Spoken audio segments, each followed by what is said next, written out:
Hey, Shabbat Shalom, everyone. I hope everybody is having some rest wherever you are.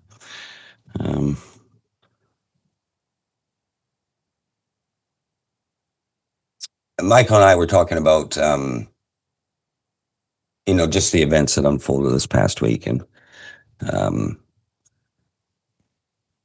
there's just things going on at such a pace and things that are happening that, especially on the lead up to the appointed times and things like that, where as a community, we're going to find ourselves more and more having to process things. It's just going to be the way it is. And so we're going to have to be led by the Ruach, and how we do that. And, how we are to look at these sort of things as they happen, because, it will be happening in various places in the world. And the challenge for us, there's a fivefold involved here when we minister on behalf of the kingdom. And generally Shabbats are, teaching part of the five aspects of which Messiah expresses himself through the servitude of the donkeys. And so often in Shabbats, we see that come through with the teachings and the evangelist component of this. But every now and then for Shabbats, and especially in the world that we're in, and we saw this demonstrated by Yeshua and the Apostle Paul particularly, but also the prophets recorded in the Tanakh, that there's a time for the pastoral element. And as a community, there's a need for these five expressions. There's a reason for them. And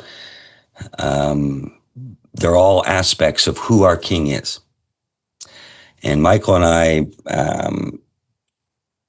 discussed this yesterday and agreed that, our King would care about his people, wherever they are in the world and whatever's happening. And that pastoral element is an important element in all of this, to just have time together to process and discuss things in a healthy way, in a balanced way, a biblical way. And he demonstrated doing this, not just on Shabbat, but we saw this come out. And so in our discussion, given the events that unfolded with, our brothers and sisters, particularly in the U.S., as Michael had mentioned, we really truly felt in our spirit to, to give this, moment and chance and sense to the community, that we would come together and just be able to have respect, not only for the man that's on the screen in front of you, but also for the community, and particularly those, our brothers and sisters in the U.S., because we're facing an interesting time. And so I wish I could say, unfortunately, that this wouldn't be necessary moving forward, but I sense that pastoral element's going to be more and more a part of coming into the Shabbat gatherings, because of just what we'll see unfold around the world as Rome loses its way. And then, of course, what does that mean for all of us amongst it? Because something like this event, many of you may have experienced this, of what it does to the soul, to the Nephesh. What happens in the Nephesh when you see these things unfold as Rome struggles to find its way now. And then, of course, a lot of these things affect us in the body. And this indeed is nothing new. This happened almost 2,000 years ago with the disciples, with Yeshua. and how he had to deal with them because they're under this Roman bondage, and there was things going on, and he had to work with them to say, well, what is your place in this? How do I experience and process these emotions, being in the faith, being under bondage in Rome, but dealing with real matters of just getting through this life right now. What does that really mean for all of us in the faith? What is it that we are to be at this time? We have a great fulfillment of the fall harvests that are going to play out upon the earth. And all of us have a part in that as decided by Yah, should he will us to be here right to the end. We don't know our personal fates. Most certainly, our brother Charlie Kirk didn't, only a few days ago. One thing I will say, and I know personally, it was interesting because I just don't get involved. We don't get involved politically, although we will view the political landscape. We don't sit there and live our lives decided by the politics of Rome. Charlie was an interesting figure, particularly for my personal journey. About a year ago, I started to watch a little bit about what was going on with him and the courage he had to proclaim his faith as best as he knew it. What was different about him is that being a seeker of truth, he was all mixed up with the political side of things. But I was watching certain things and some of the things he would say, and then discovered him and his family had started to honor the Sabbath. I really sense in my spirit that he would have made it, given enough time to really investigate truly how he was playing out his life. And he had made a stand for the Sabbath and did it publicly. And he may not have been there the way we understand, and it may not be as deep as we understand, but I sense he would have got there. He's one of those few figures in this realm that, like I say, it was interesting to watch it play out. And so when Michael and I were talking yesterday, it was like, Yah knows, he allows what he allows. I think that Charlie was so honest with his faith as best as he knew how, that when he understood the Sabbath to be what it was, he took that stand. And I think the more he would have learned and understood truth, the more he would have taken that stand. That's my personal opinion on that.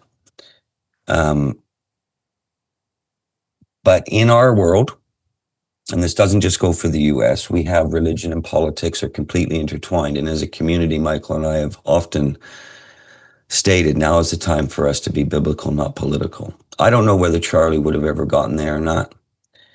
But I do say this, he had courage. We respected this brother in that sense. And what Yah will do with this, we'll see. But I know that it is already impacting people enough to not only learn that he started to honor the Sabbath, but to also revisit whether they should have a faith at all.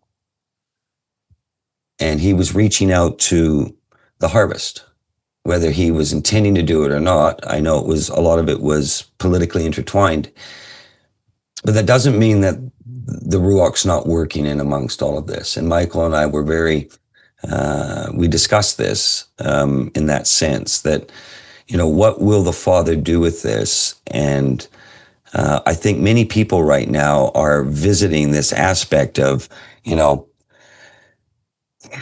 certain hatred that has crept into the world and political views and the division and the divide that is occurring amongst the Western world right now at a breakneck speed.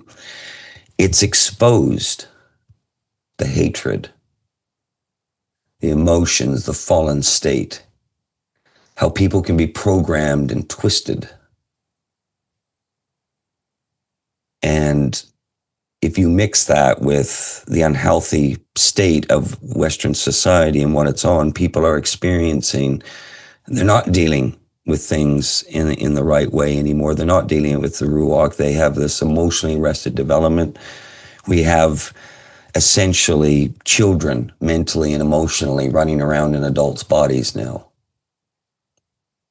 And the only way they can handle it is by having a tantrum. And if you have a tantrum with a gun, then we just witnessed what we witnessed unfold in front of our eyes.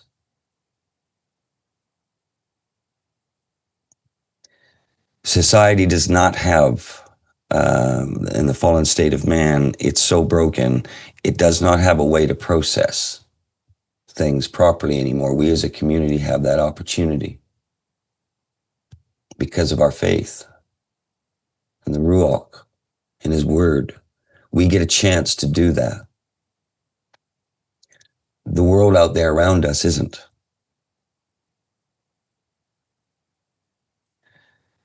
And so as much as we honor our brother and where he's at, how are we to process this? And so when Michael and I spoke about this, hey, Michael, it was about, well, how do we care? Not only about what's happened to, this courageous man and his poor wife and children and things like that, but also to the community that we serve in the body. How would Yeshua address this? And so Michael and I were like, well, this is what we believe he would do, as he would pastor and speak with those of the faith. And so we've just chosen to do that today. And if there was any questions and discussion for Michael and I, we both agreed that we would open up to the community the questions that people may have. I do want it to be a reminder, and so does Michael, to the community of why we have been stressing so much over the last 3 or 4 or 5 years to be biblical and not political. Because we're going to see this, get difficult for those who choose to bring politics into their faith. And our hope is not in man, and vengeance is his. And we're going to all have to process and face the emotions of when we witness something like we witnessed, the terrible, tragic wickedness of watching a society crumble in front of our eyes. And we need to know that there is a king. He's got it in hand. He allowed what happened to happen. I sense he's going to do good things with it. And the question is, what are we going to be as a witness around it? How do we deal with this? Those who remain to push a political faith, I sense will probably not deal with it wisely.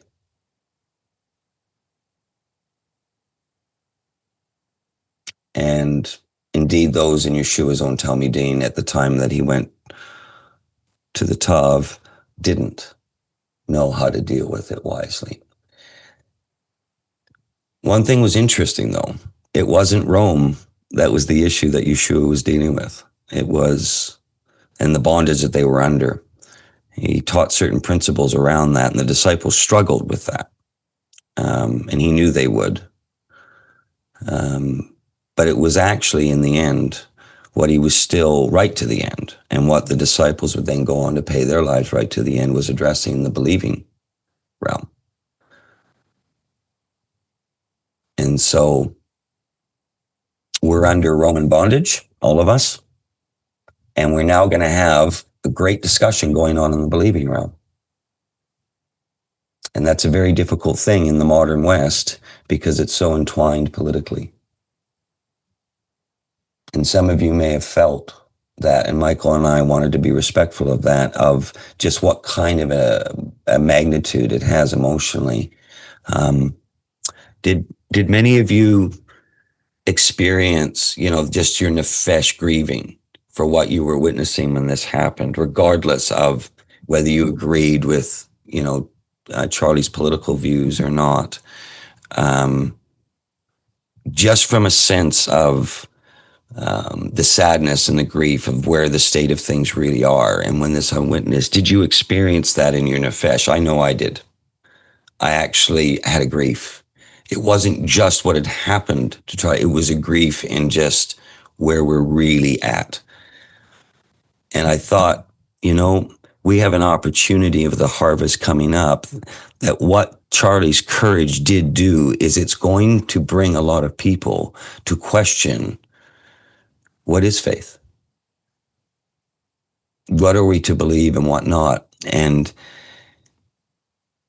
I think this is a very interesting moment for us in the West, that Charlie represents something for us to process. And so we wanted to give that time here to the community. And if there were questions around it, how would Yeshua deal with this? And I don't expect a lot of our Christian brothers and sisters that have their political views mixed in with their faith are going to do this wisely. But many will. Maybe we've been called as a community to help those people. Some will go down the dark path of politics in Rome, and others will go down the path of turning in true shuv. They will shuv. They will enter into teshuva and look deeper. I don't think it's any coincidence, and neither does Michael, that where Charlie had gotten to was going, you know what? The Sabbath matters. And he took a stand for that and was public about it. He took a stand on certain political views which were not popular. And he did this all coming from his Christian faith, which was real. And so we're honoring the community with this moment right now. And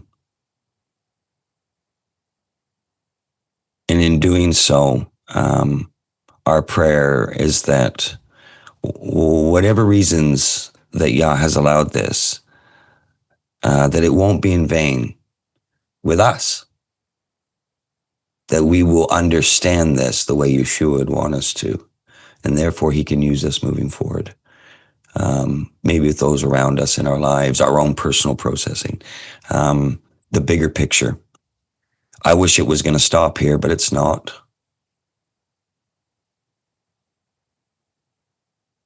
And so, we wanted to do that. Michael, what say you? Yeah,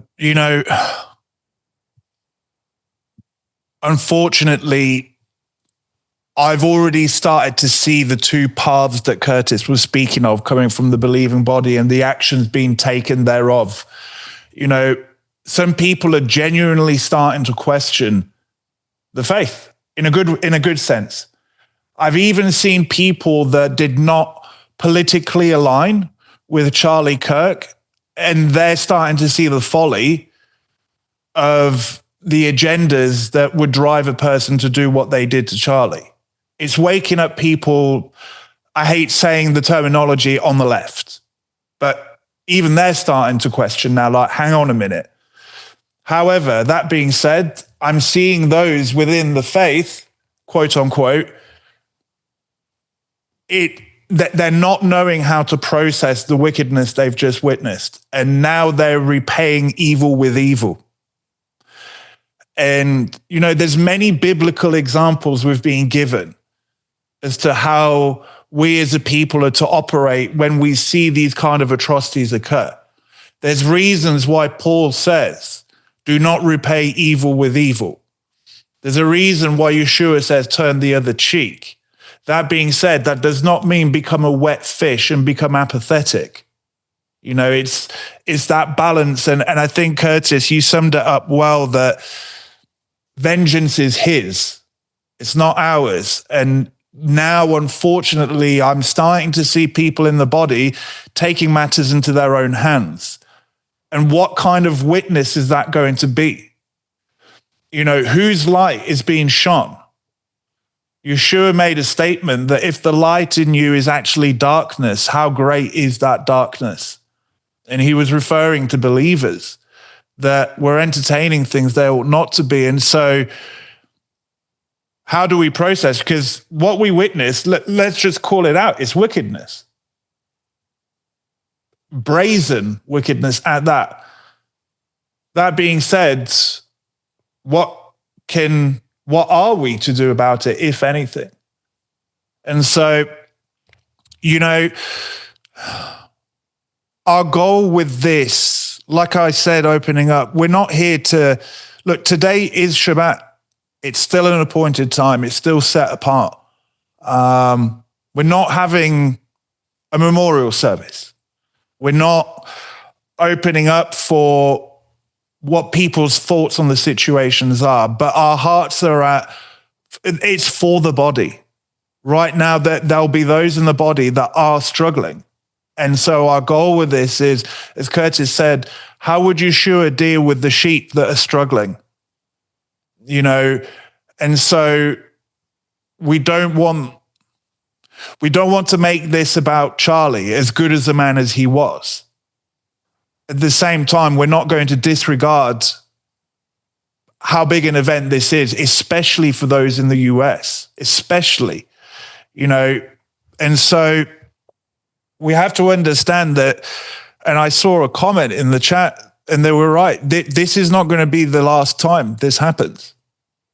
In fact, I'm sorry to say this, but we're going to see more and more stuff like this. And what this is going to expose is, where is the believer's hope? The teaching I had for today was called The Hope Within Us. And an event like this will expose, guaranteed, where a believer's hope is. Yah is the great optimizer. On one side, people that had never looked into anything to do with faith or Sabbath are now looking into it.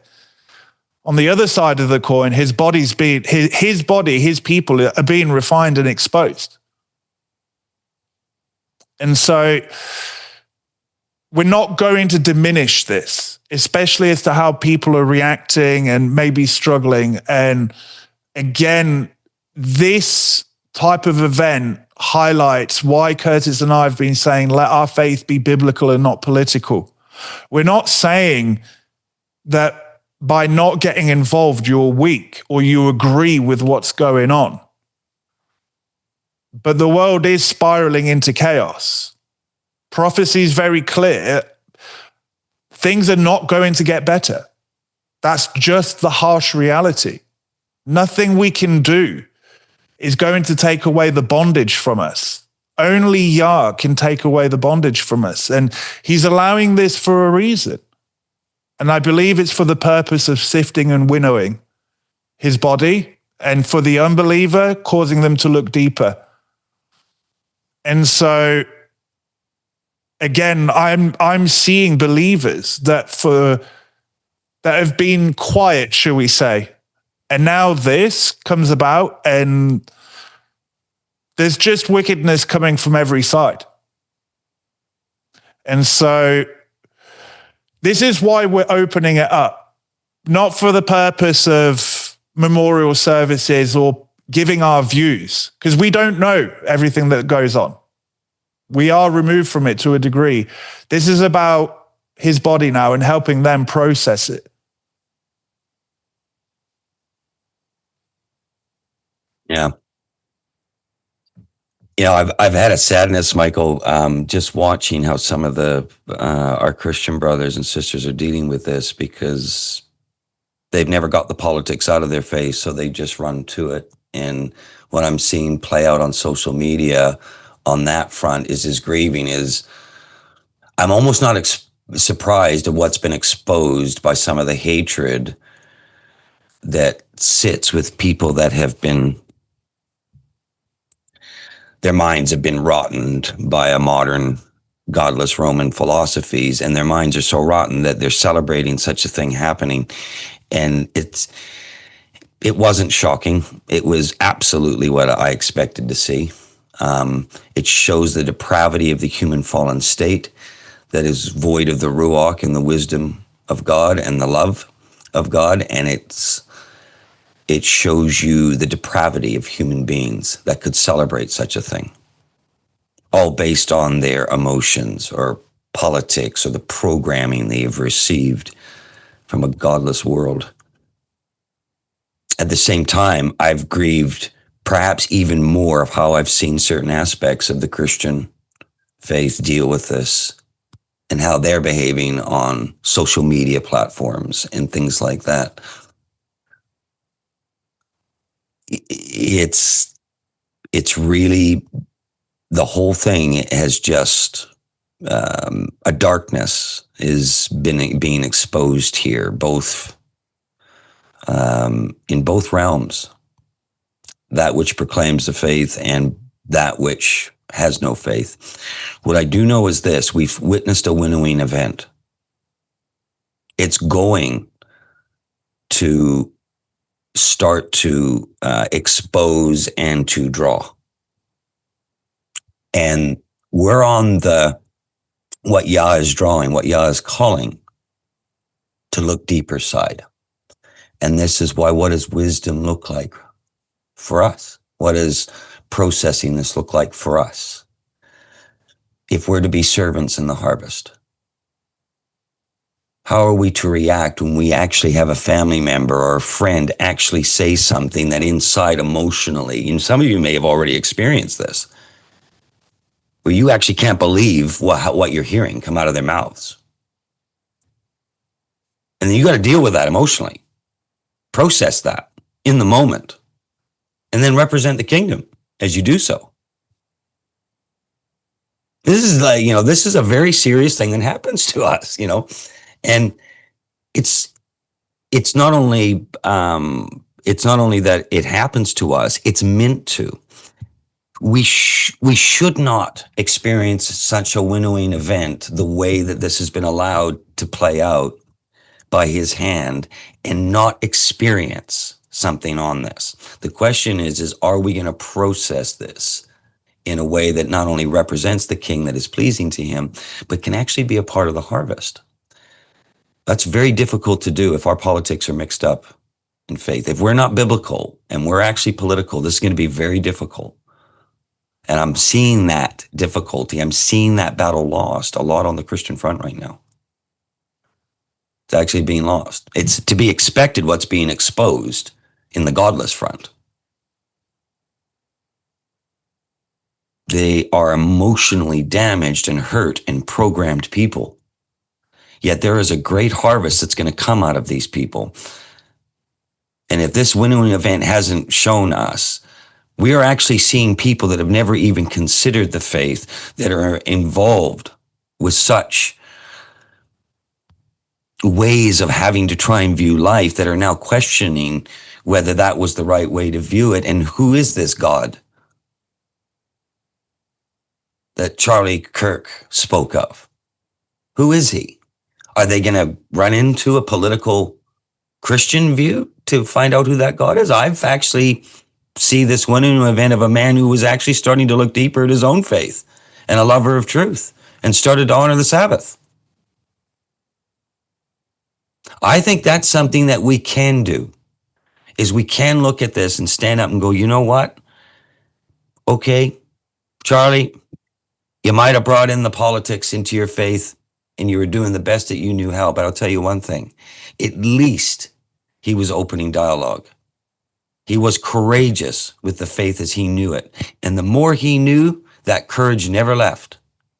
I will stand for the Sabbath and I will do it publicly. And I can respect that. Messiah in me can respect that. And I believe then that reflects. However Yah views Charlie in his life is how he is going to view it and judge it. But I do know he allowed something and it was an incredible winnowing event. And don't underestimate the emotions you are experiencing as to what the emotions are being experienced with those all around us. I've already encountered hearing things come out of the mouths of people that are around me in my life, and I've had to check my spirit. Do not react to this. They have no concept themselves of how to process this. How would Yeshua truly react to this? And it's not that, statement, what would Yeshua do, sort of thing. This is literally, you're going to experience inside a reality of people around us that do not know how to view this. They do not have the Ruach. They do not have truth. And they're certainly not trying to seek wisdom at this time. And even some of those may claim the faith or a faith.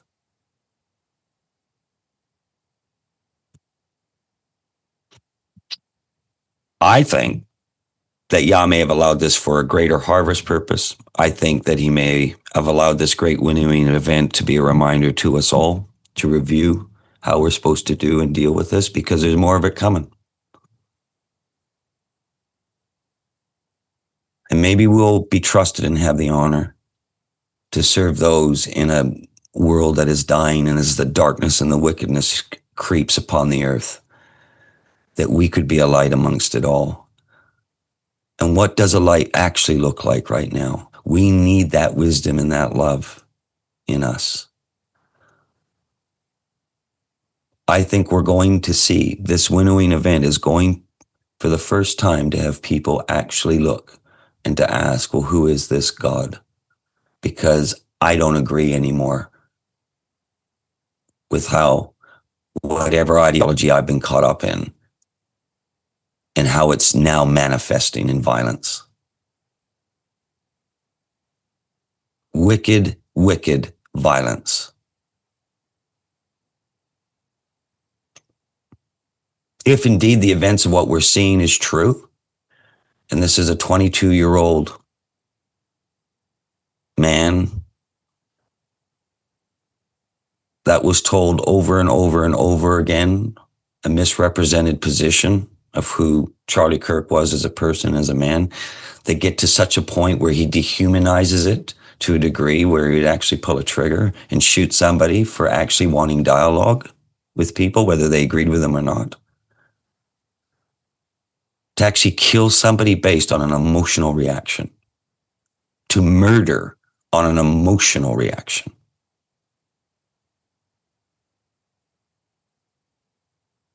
This is the wickedness of fallen man. This is the disease which befalls us all. Make no mistake about it. The covenant does not say thou shalt not kill. The covenant says thou shalt not murder. That is the state, the emotional state of one's Nephesh.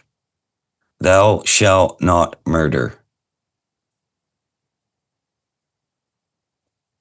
We think nothing to murder our brothers and sisters in the spiritual realm and the hatred within our heart because somebody disagrees with us doctrinally or maybe politically. Do you know this is going, I believe, to let us all retrospectively look into a mirror and go, where is my heart? Do I feel hatred? Is that what I'm feeling right now? Will I murder my own brothers and sisters because they don't agree with what the shape of the earth is or how to say the name of the Father or to do whatever shenanigans or the calendar or how to view, like, is this what's happening? Do we murder each other in our hearts? And then we dare proclaim to make some observation on Rome, which has no wisdom, which has no Ruach in this equation, at least from them personally seeking? We have seen the depravity of fallen man exposed before all our eyes as a reminder of what happened to Charlie Kirk. But what's it exposing in us?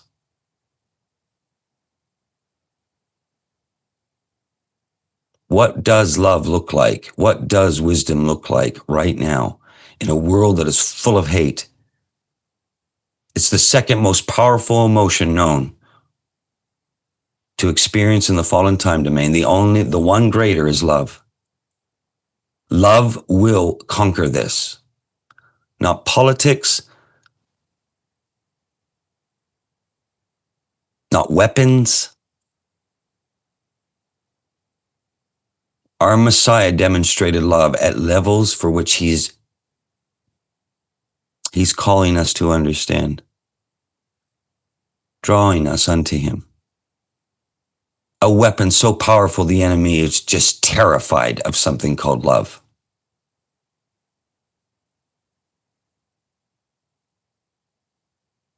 It's not just a glib statement or a fleeting emotion. Love is the most powerful force known in the human time domain.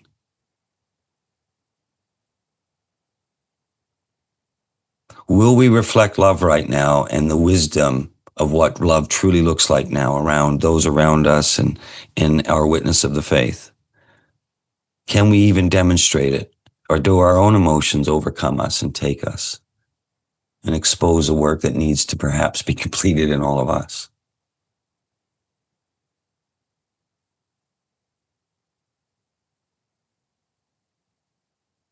Michael and I want to serve a community that will keep going towards the greatest force known in the human experience.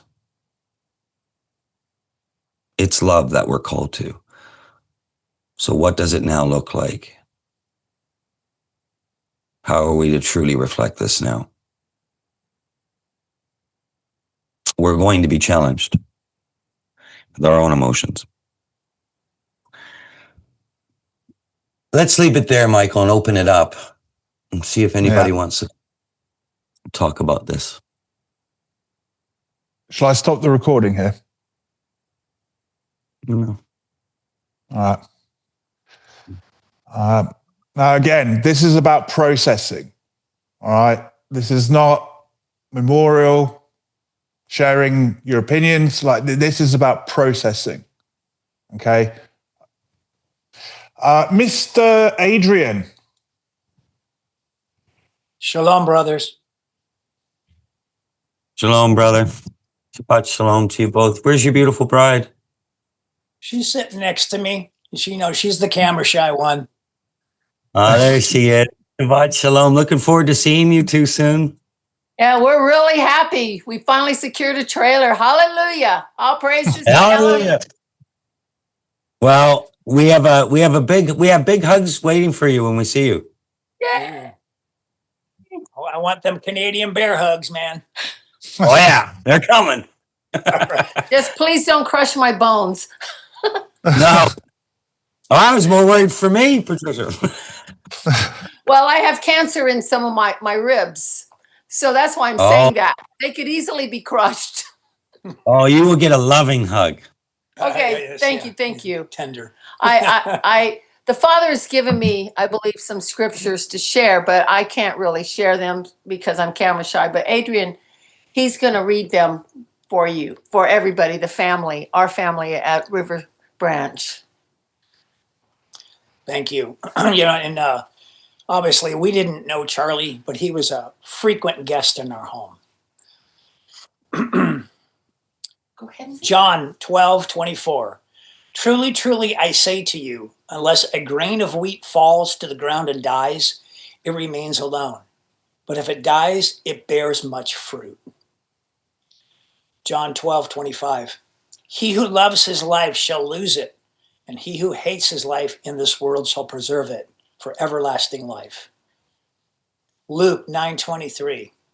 And he said to all of them, if anyone wishes to come after me, let him deny himself and take up his stake daily and follow me.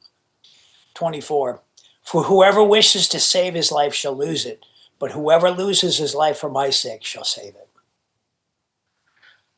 So I just really wanted to share that with the body, that he knew he knew there was a big possibility that he would be snuffed out. But as you said, he was very courageous, and we need to be very courageous in our faith, not going door to door, beating people down to make them become Christians or whatever. But we need to be courageous and stand up and have an answer for the faith that is within us. And so the Father just shared with me, we have to lay down our lives daily and carry that stake. And in doing so, that takes courage. And when I'm wearing this T-shirt, it says, Land of the free because of the brave. and that we have to be brave. And it really does take bravery to be on this walk. Like when we tell everybody, no, we can't do that. It's the Sabbath. We honor the Sabbath. And they just, you know how people are. So anyways, that's all we wanted to share, and give everybody else their time to share as well.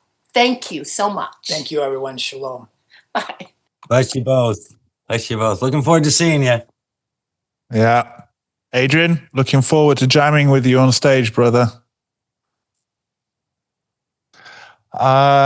Jay.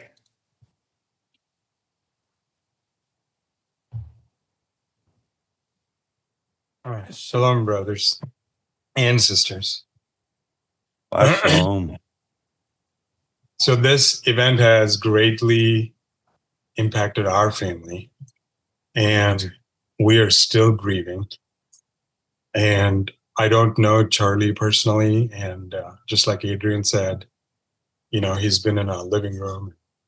I have followed Charlie quite a bit, probably because I naturally lean towards apologetics and stuff like that, and I've learned quite a bit with his meetings and his gatherings. And I've also heard in the past couple of days some of the people that were impacted by Charlie in so many different ways. And for our family, for the past few days, it has been very hard to deal with this, because it really hits the soul. And we have lost brothers and sisters, or maybe sisters, in the walk here, and we've grieved over that. But I can say with all honesty that I have not grieved for anybody, losing anybody in my life, like this dear brother of ours. And I'm very much struggling with this. And I personally don't know, other than time, what will make it better. But I heard a man say,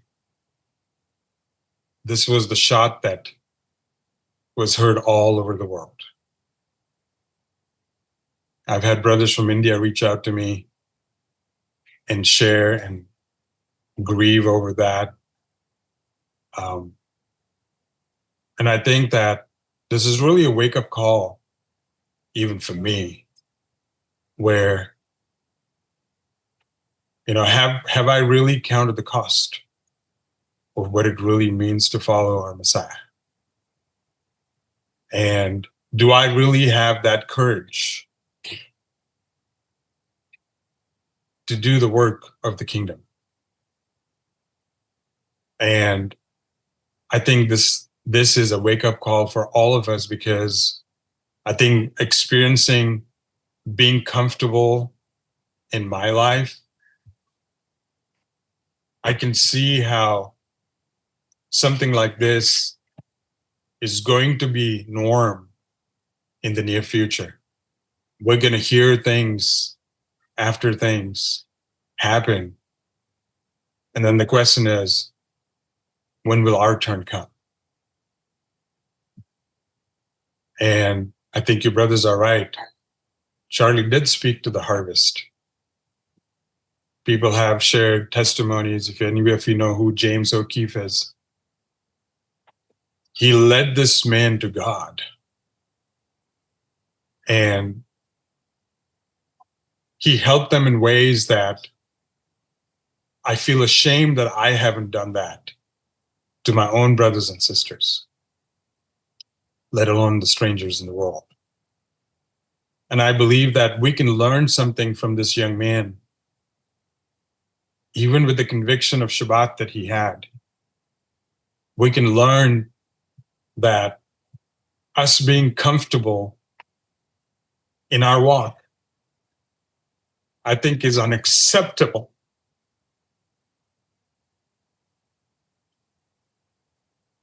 This man has truly been the salt and light that has impacted the whole world. I believe it 100%. And I really think that, the harvest doesn't come to us. We have to go into the harvest, just like Charlie did. And yes, we're not to indulge in the political side of things. But I believe that spiritually, if this doesn't teach us to be ready for the harvest, I don't know what will. I personally don't know. If it doesn't wake me up, I don't know what will. So I'm just sharing this because our family is struggling, grieving from the loss of this brother. I think we can learn something from this. I think it should change our faith. I think it should bring us to a place where when Messiah grieved over John the Baptist, he was killed to go against the political realm of that time. And Messiah grieved it.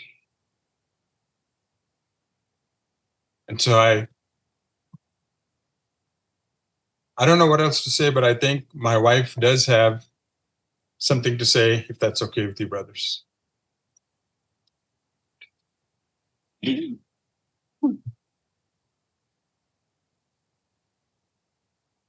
I'm camera shy a little bit too. Understand. So something that we were thinking about is, why is this impacting us so much? We didn't know Charlie Kirk. I mean, we had no personal relationship with him. And my kids were crying. I was crying. My husband was crying. I have friends in Israel. They were crying. We have friends in India. They were crying. People from South Africa, they were crying. It's like it hit the whole world. And it reminded me, like he said, in school, you heard this phrase called the shot heard around the world. And it was talking about something like, I think it was the first shot that was shot before the Revolutionary War, I think. But this is kind of like that, except we were pondering, why is this impacting us so much? And I think that it was like a spiritual nuclear bomb that hit. He's the first martyr of the free world in our time. And where all the places where you have free speech, as far as I know, there's never been anyone martyred before, and he's the first. And I think that the reason why we're all grieving and why it's bothering our soul or our Nephesh is because God is wanting to communicate something to us about this. And it's less about Charlie Kirk, because most of us didn't know them. We watched him here and there, but we weren't like obsessed about him. We didn't watch him all the time.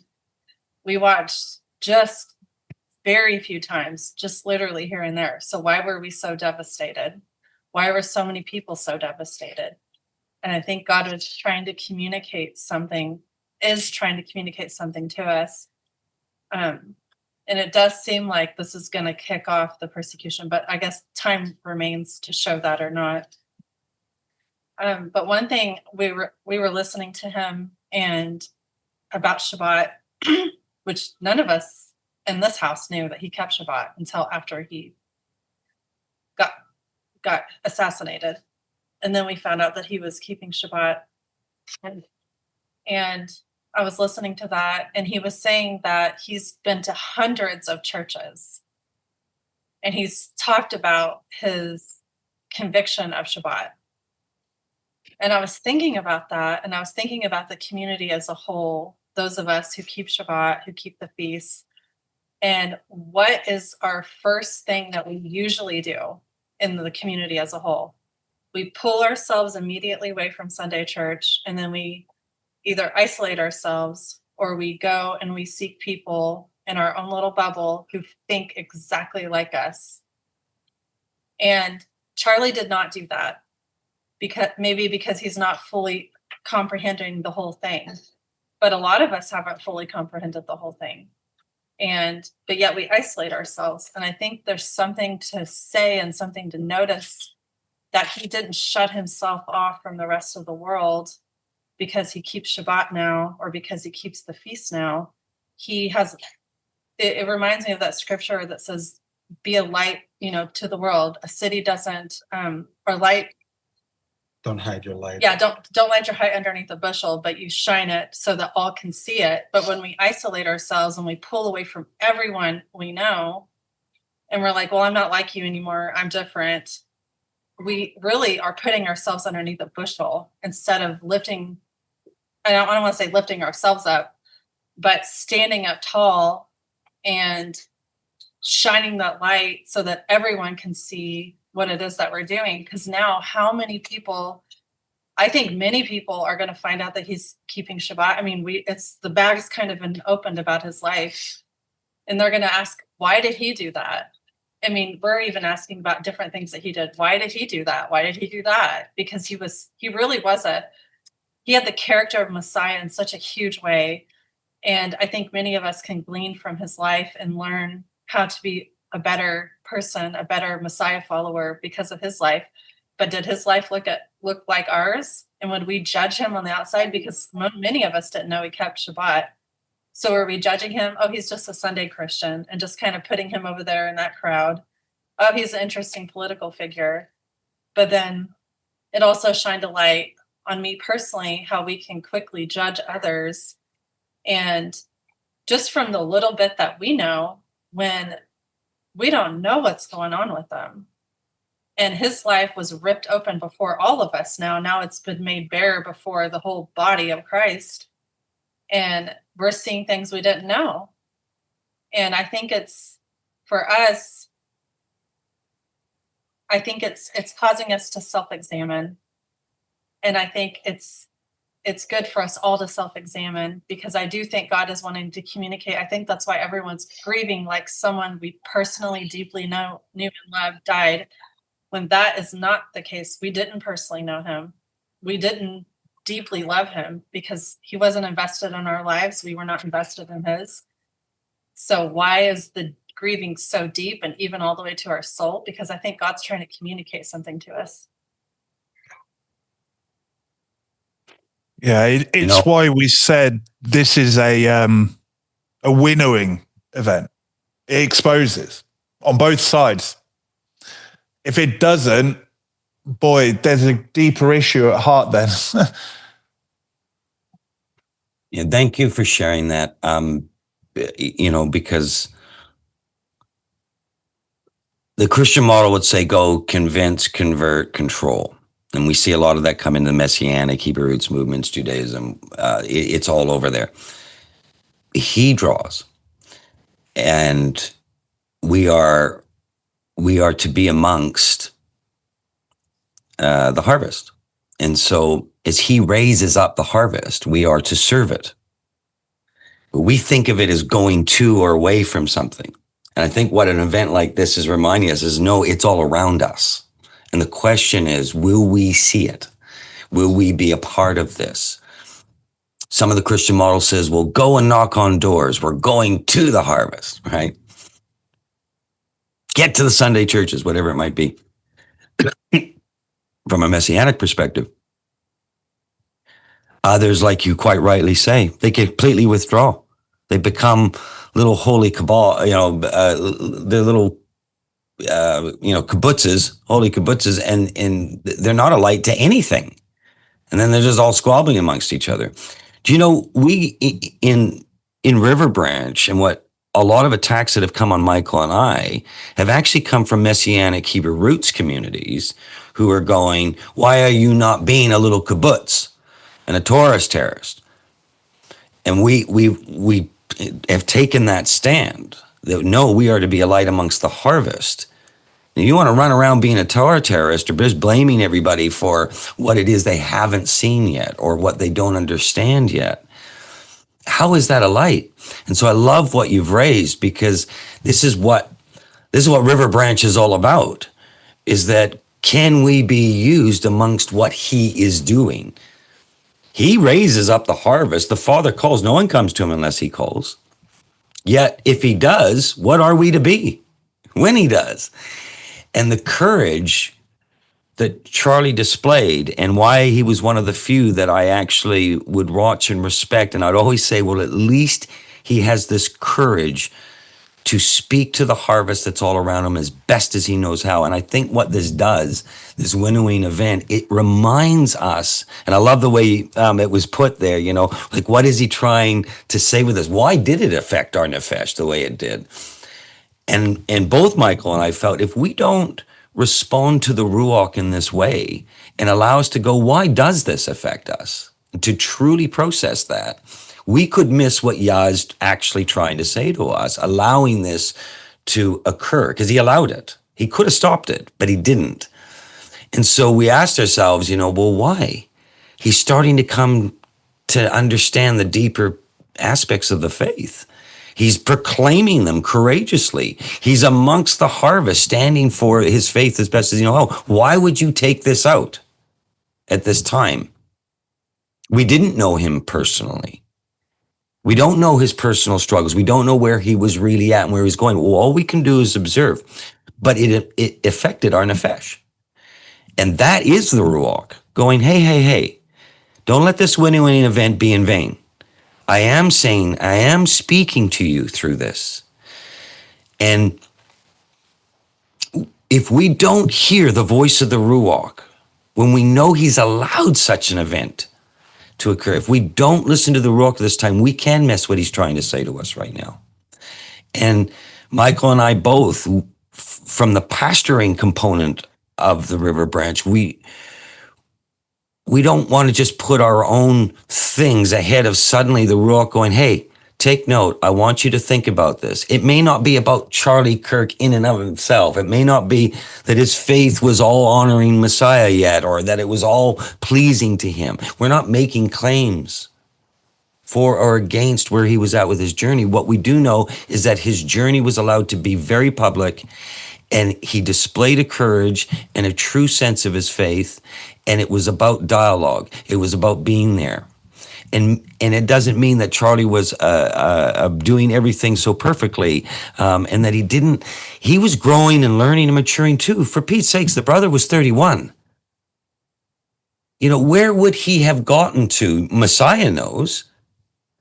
But I guarantee it, just what you see him grow over the last 5 years, what would he have looked like 5 years from now? What would it look like 10 years from now? What would it look like for 20? How about for all of our lives?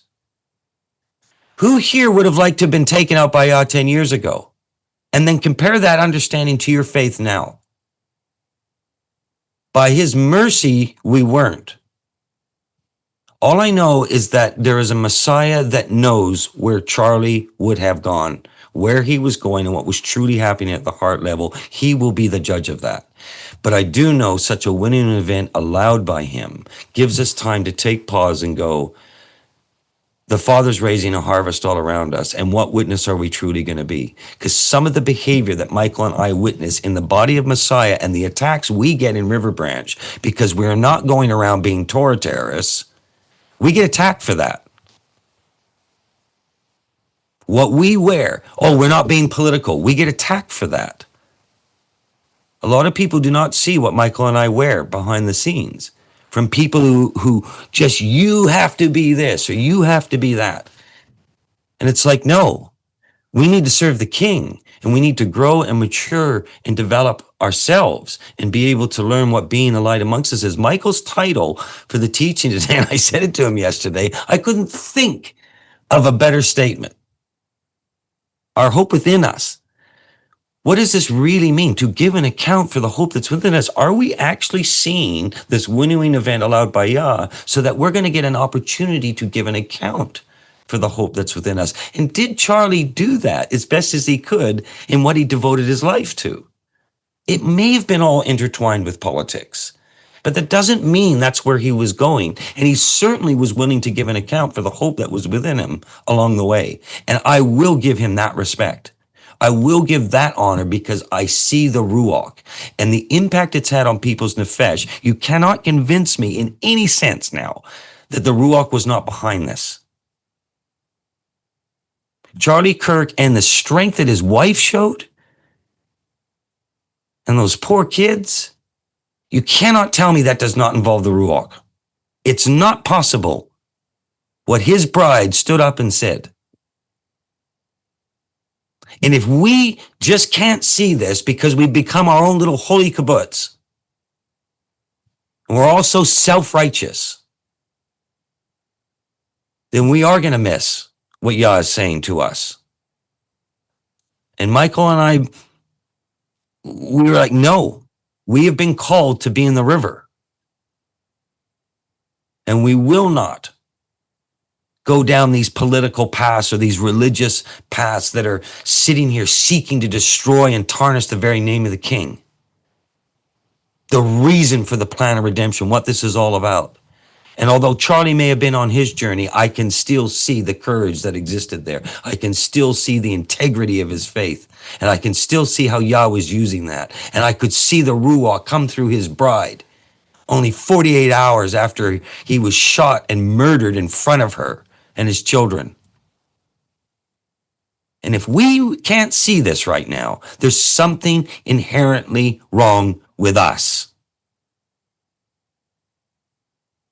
If you want to go play politics, the river of life is not for you. You're going to find this out. And if you're going to go play religion, the river of life will not be for you. You will find it out.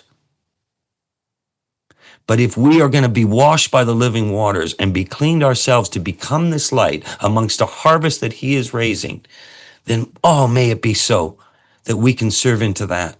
And may he use us to be that light. What have we done? I can't even begin to actually see, all proclaiming this self-righteousness because their CTO are 2 inches longer than the group down the road, or their mega church is bigger than the other mega church down the road on Sundays. And then we sit there and we look at this harvest that's out there and these people going and have been programmed by this hatred. And they got nowhere to go. And then a voice cries out in the wilderness.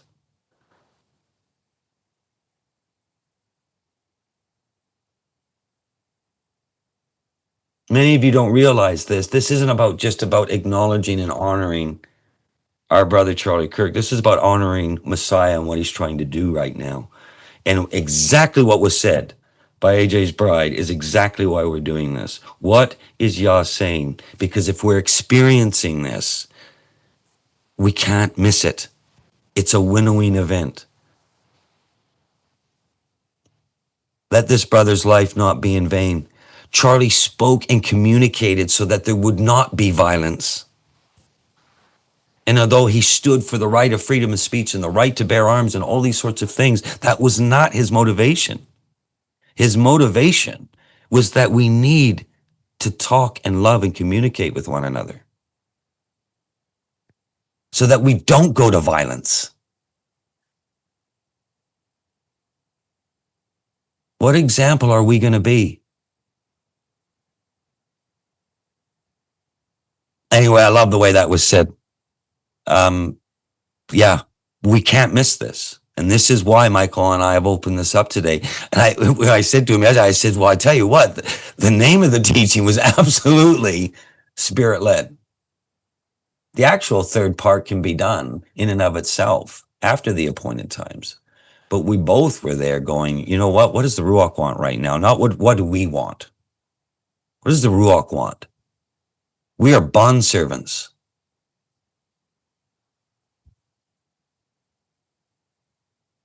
I just don't think it's any coincidence that the title for today was Our Hope Within Us.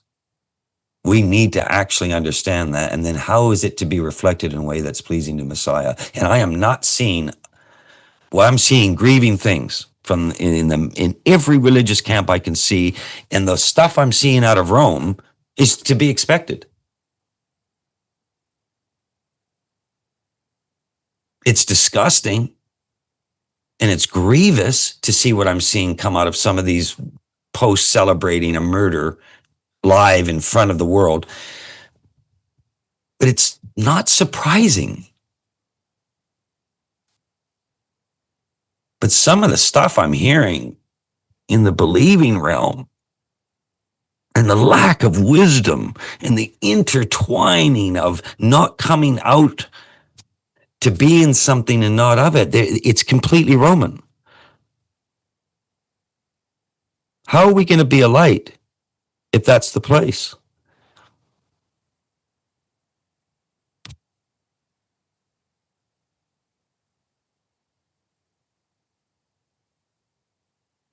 So we reflect and we process. I'm, for one, thankful that we have a community that's not only willing to do so, but we actually value and hold it precious. I know Michael is.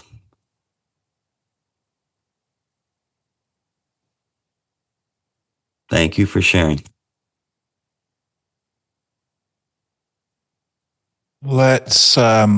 Let's get Thomas on. I've asked you to unmute there.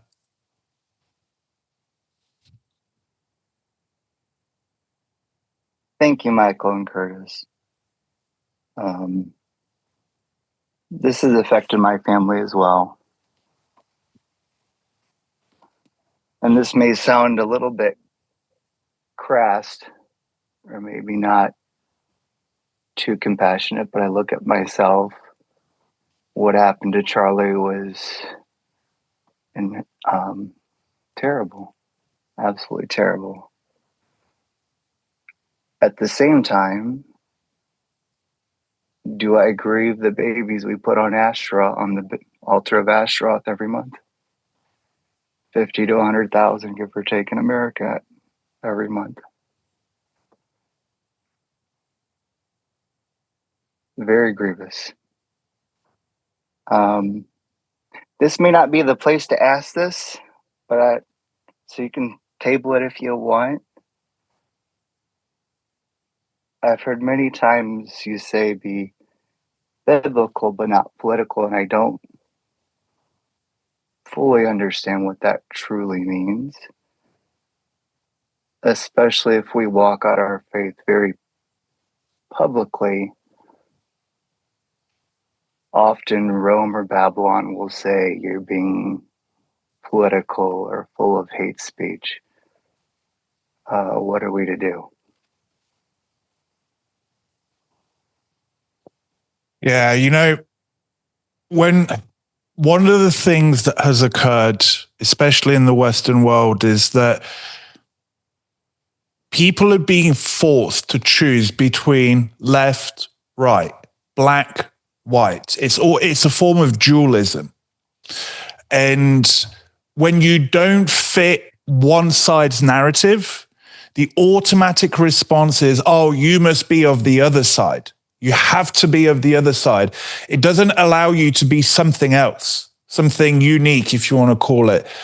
And so you see this. Let's use Yeshua as the example. He was not for Rome. He wasn't against it either. He said, pay to Caesar what is Caesar's. If Yeshua would have been alive today, he would have been accused by both sides. The political people would have been saying, you should be getting involved. You're just like them. But to the believers, he'd be saying, why are you allowing Rome to do what they do? And so, unfortunately, you're seeing this again. You're being forced to pick a side. And Curtis and I in the past have said, you're not a side. You are meant to be set apart. You're in the world. You're not of it. You're amongst it. You're not partaking of it. And some of you will see this, that, to use the modern language, a lot of you will be accused of being right wing because you do not hold to, say, left leaning politics. But does that mean you're actually right wing? Do you see the thing? And so what we're trying to tell people is Rome will be Rome. You mentioned, Thomas, this thing of what happens when we're accused of being this or that? And this is where it's critical to have an answer for the hope that is within you. When you get accused of being a right winger, it's like, whoa, whoa, whoa, whoa, whoa. You think that's what I am. Let me actually tell you what the hope within me is. It doesn't matter that you may think I'm right wing. And this is what's going on today. People are being programmed to put other people in a box in their mind. And you're going to find this more and more as the world spirals into chaos. People are not going to know what to label you. And arguably that's a good thing, because we're not of the world. And when we say be biblical and not political, like this is something that has, if I'll say this not in a derogatory sense, but it tends to affect America more, North America. In Europe, it's less the case. People in Europe are more apathetic when it comes to living in the world around them. But look, you see this with Christianity and Trumpism. You see it in Zionism. You see, like, there's many expressions where the faith and politics become intertwined, as if Yeshua is backing a political party or a secular government. You know, when Joshua, going into the promised land, was faced with the captain of the host of heaven, he said, "Are you for us or against us?" What was the captain's response? "No, but I come on behalf of the cap." He was essentially saying, it's not about who I'm for, it's who are you for? And so we're not saying don't have, look, all of us are going to have political views, but those political views should not be driving our behavior or our faith. Our faith is what should be determined what our views are. Our faith is what should be determined what our actions are, not the other way around. And unfortunately, especially more in North America, the two have been so intertwined that if, you know, you have pastors behind pulpits saying you need to follow this political figure, not Messiah, you need to follow this political figure. I don't know what you want to add to that, Curtis. No, I think it's a reminder to us to really sort of look at this and go, okay, all right, what are we to be in amongst this? And we have to go to what Yeshua modeled. You know, he dealt with matters of Caesar, Pilate, Herod, on the whole political spectrum. They were facing that bondage represented with those three. But then what he was actually having to actually deal with, and where the vitriol and the hatred came from, was the religious system, not the Roman system. Herod was fascinated with meeting him, you know, in a lot of sense, you know, when Yeshua came before him. You know, Pilate's like, you know, you guys are playing politics and I can't risk a revolution. Now Caesar's going to be on my back.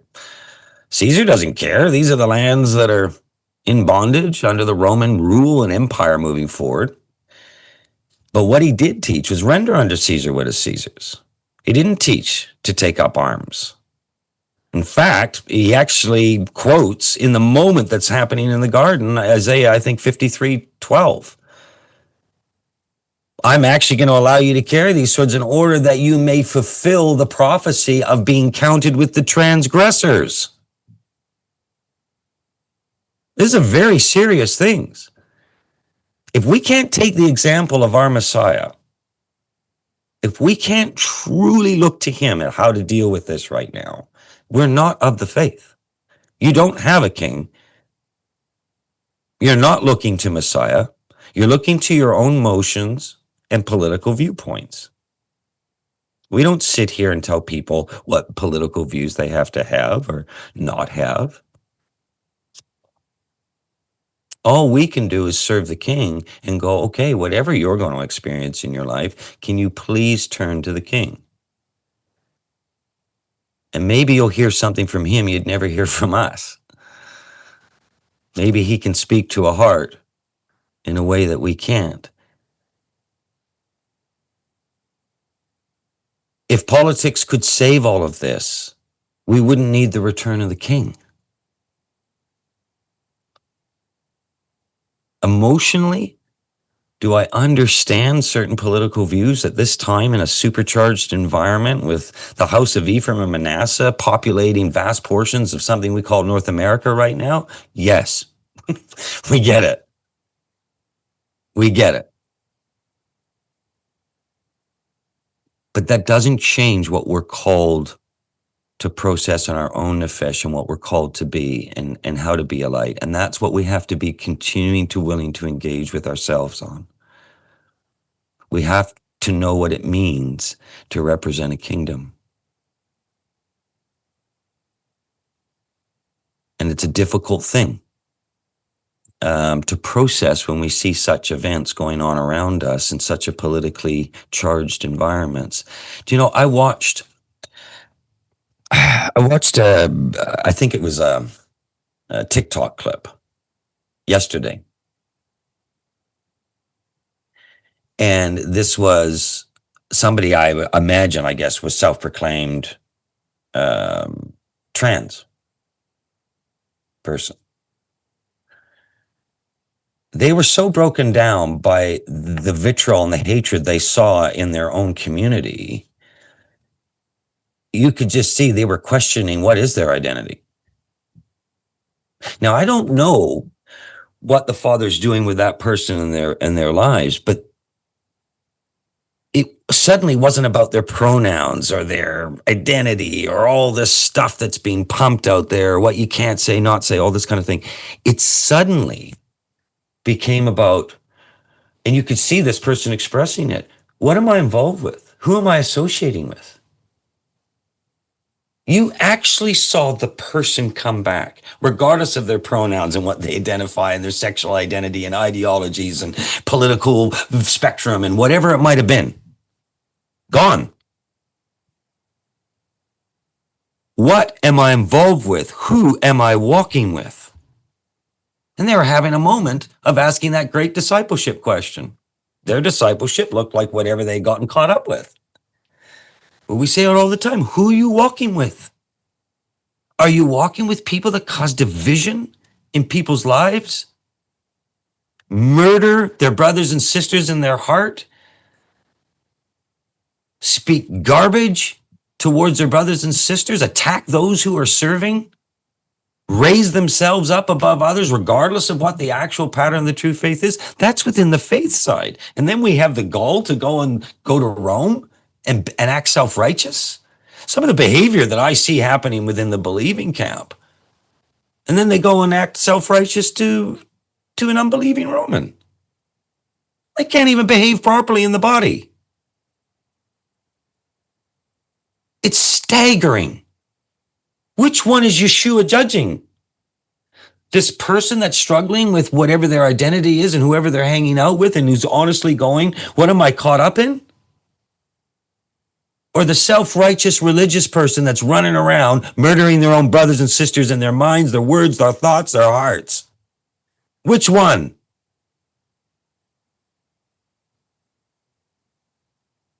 Will we be a different people? Will we be set apart? Will we be something that can be a light? I think what this does is makes us ask that question. This winnowing event. And no matter how Messiah may judge and look at Charlie's life, that's not for us. We don't sit on the judgment and the bema seat of Messiah. We don't need to play politics. We don't need there to defend or to attack Charlie Kirk. We've had something happen and we're honoring somebody who displayed certain characteristics as best as he knew how. And then if we actually take why this has affected us and what Yah could be saying, then what conversation are we to have around this? Maybe the one we're having. Maybe Michael and I were being led yesterday to open this up. that we can process, that we can be in that shepherding and pastoring pace, that we could not have something Yah's allowed be in vain for our walk, and what may be why Yah allowed it, so that we can be used as a part of it. I think what's coming into the house of Israel is going to shock us. And if we're going to do this from a self-righteous position, I'm just not sure we can be a bondservant. I think it's going to be staggering what he's going to do in our own hearts, and then allow us to help others with their hearts. And if we're going to make this all about the ideologies and the politics and people struggling because they don't understand truth, they've never seen a good witness of it, they've never seen a light on the hill, they've just seen a bunch of religious, self-righteous garbage.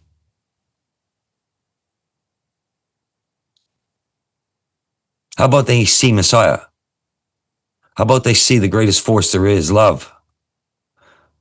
That doesn't mean we're, just because we are willing and able to be a servant in love, that somehow we're condoning everything around us. And because I can bring love into this equation, that somehow I agree with that political view or those personal positions or whatever bias presuppositions might be going on in the emotional state of somebody trying to process the time domain. It could just be that wherever we're called, that we can be a light. Because we're not full of hatred. We're not full and being driven by all these ideologies, because we are not of it. Maybe what's truly required for the harvest is that which can truly be set apart from both our religious extremes and our political extremes and all the ideologies that come with all of it. Can we walk in that place?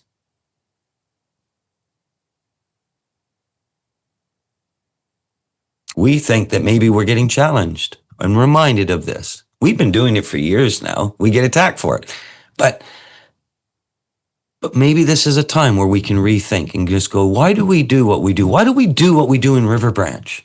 Why don't we just go play Messianic and Hebrew roots or Judaism or Christianity or politics? Why don't we do that? Why don't we just give into it so we can be popular?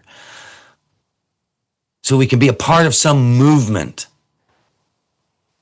Why are we not playing ball right now, according to the paradigm of left, right, politics, religion, Christianity, Judaism, liberal, conservative, Democrat, Republic? Why do we not do this? It'd be easier to.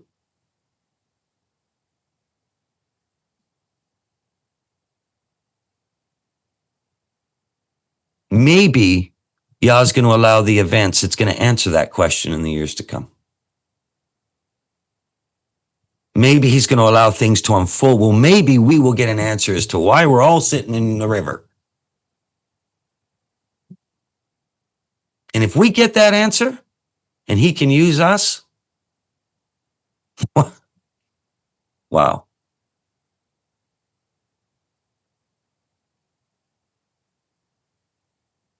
Thanks, Michael. Thanks, Curtis. Could I add one more quick thing? Oh. I shared this with my stable. I don't know the full validity of it, but this has given me some comfort in light of the situation.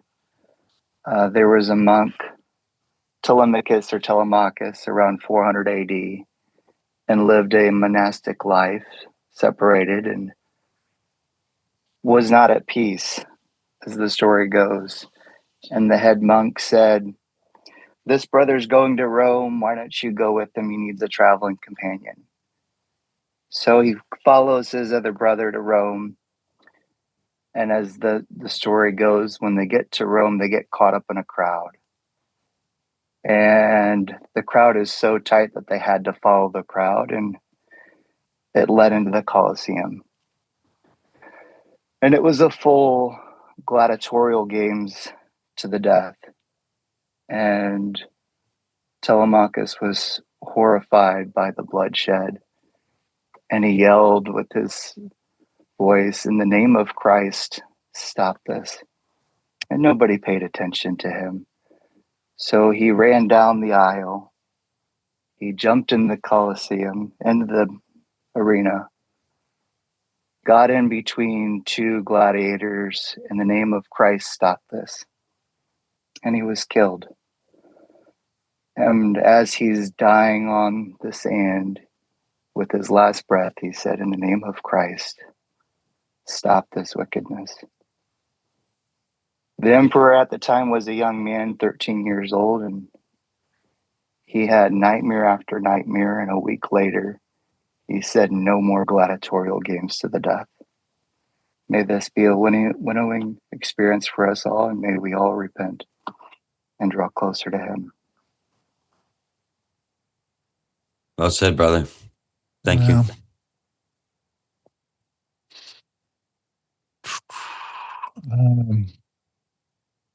Let's Kyle.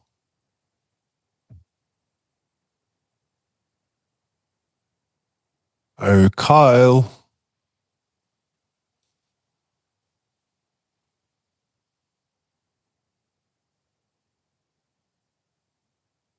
Hello. Can you Hey. hear me? Hey, bro. Hello, brother. Listen, I just wanted to share a little testimony about this whole thing, actually. And whenever I found out about Charlie Kirk and him getting shot, I was at work. And I actually shared with my boss at the time, or now, that this had happened. And he had such an emotional reaction, right? And he was like, oh my gosh, like this can't happen. And he has a faith, he's Catholic. And he had a very emotional reaction to the death of Charlie Kirk. And we were kind of going back and forth because we sit right next to each other.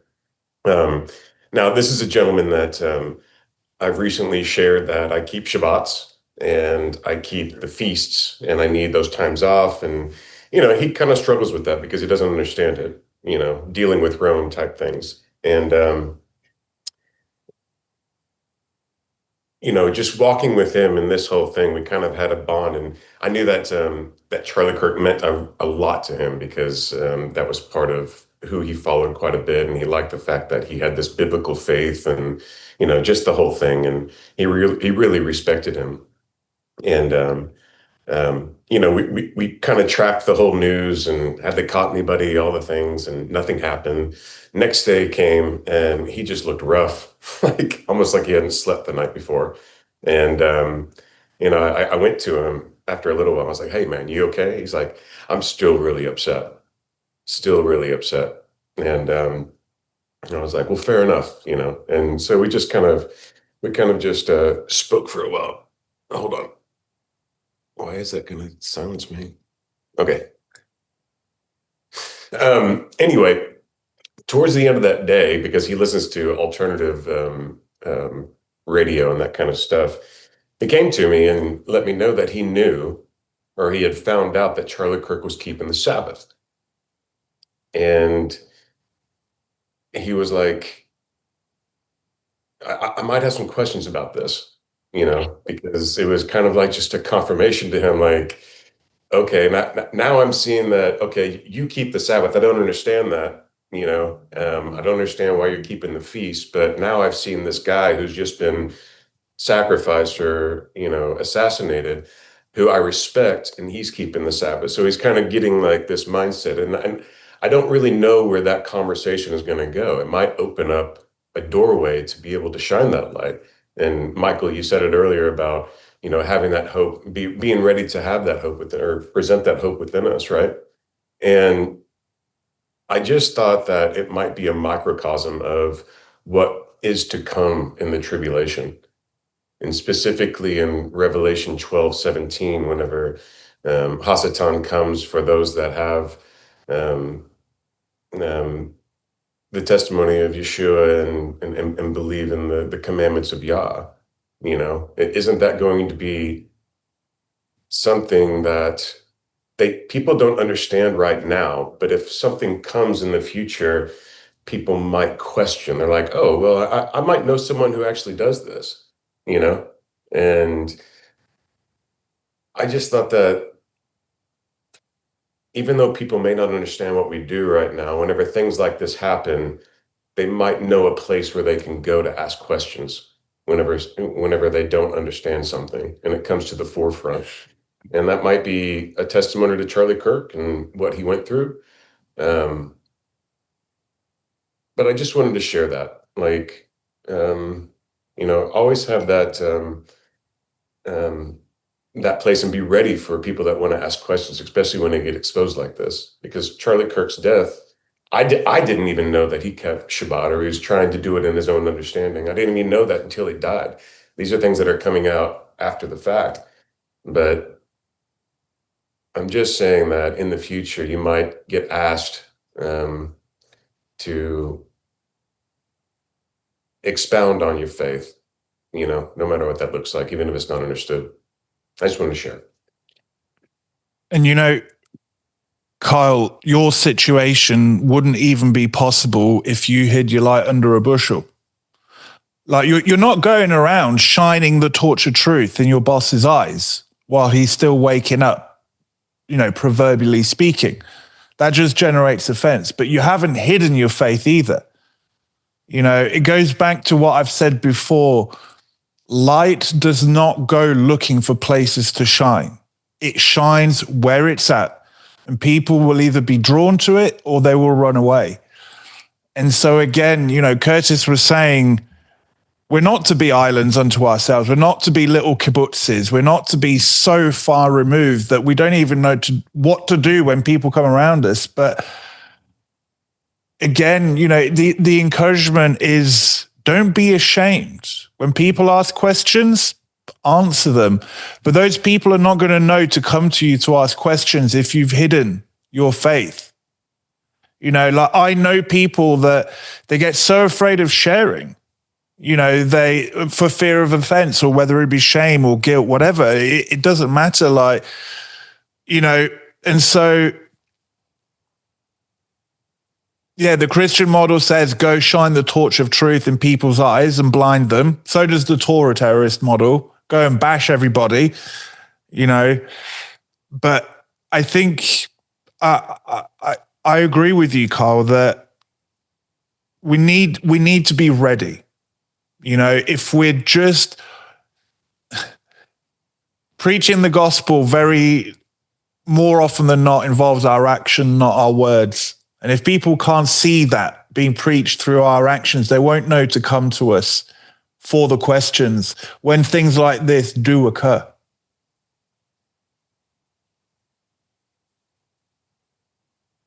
Yeah.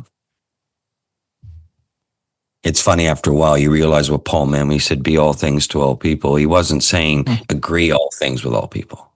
He wasn't saying condone all things of all people. He didn't say that. What he was saying is that can you be actually amongst it and not taken by it? I have, as my faith has grown and matured over the years, it was probably about a decade ago when I really started to find myself into that place where it was like, not only is it not a problem being around the Romans as such, but the Father could start using you around it. I'm not scared to go into where the Romans go, what they do, how they go about it. I'm not worried about any of that stuff anymore. I'm more worried about, can I be there and somehow it be of servitude to the bigger picture and be pleasing in his eyes. Now that's a greater challenge, but certainly what Kyle's raised here is, I've already had it. I had a question come through from one of my Roman friends this morning, and he just asked, this simple question, and I gave him a simple answer and just met him where he was at. He may not be asking fully from the right place. He just emotionally doesn't understand why it bothers him as well. In fact, I think Charlie Kirk was a man that he probably not only vehemently disagreed with on many fronts, but would even mock. Somehow it bothers him, and you sit there and you think, okay, what's this doing? Yahweh's not just calling to us, he's allowed a winnowing event. And Michael and I believe he just doesn't do that without reason. He just doesn't. And I think we forget as well that Yeshua did not come for those in repentance. He came for the sick. He came for the lost. You know, there's a reason we have the parable of the Good Samaritan. Who was it that was the brother's keeper? Who was not the brother's keeper in that parable? You know, and I think we forget, he's not saying go and become like the sick. He's not saying go and become lost like the lost. You know, he's not saying go and stain your garments, so to speak.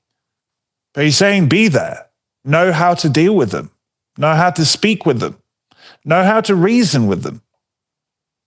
You know, Paul preached the gospel to the people that had the statue to the unknown God.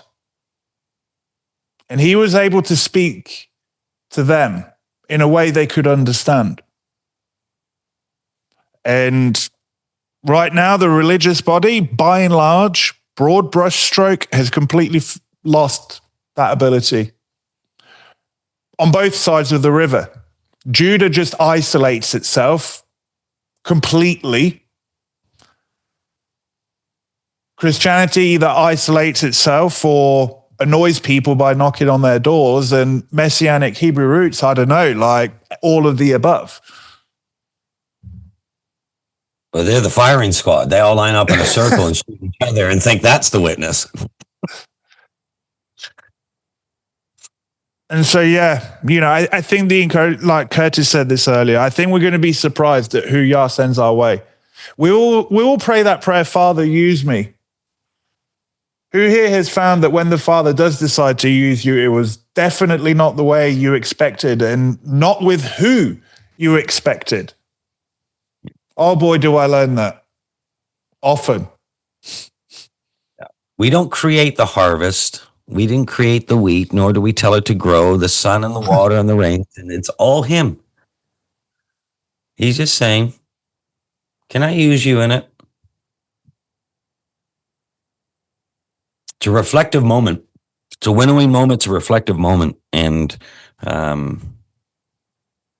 I'm thankful we're at this stage in our walk where we can be real and honest and talk about this, especially as we deal with the emotions of our own Nephesh. And we can come out of this healthy and be used by him.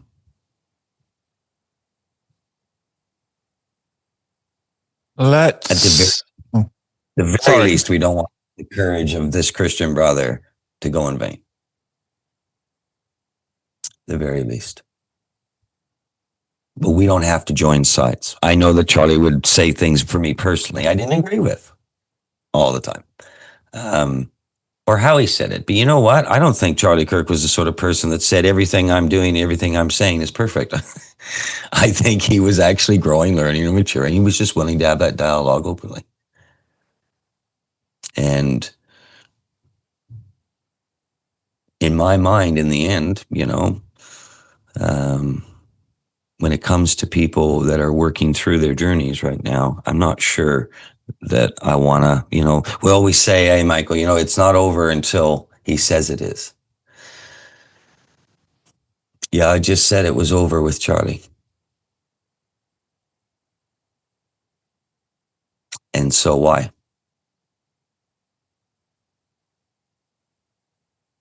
And I think we'll have a sick, unhealthy world that will take this and use it for unhealthy means. And I think that the other part of this great winnowing will be we will see it used in incredible ways.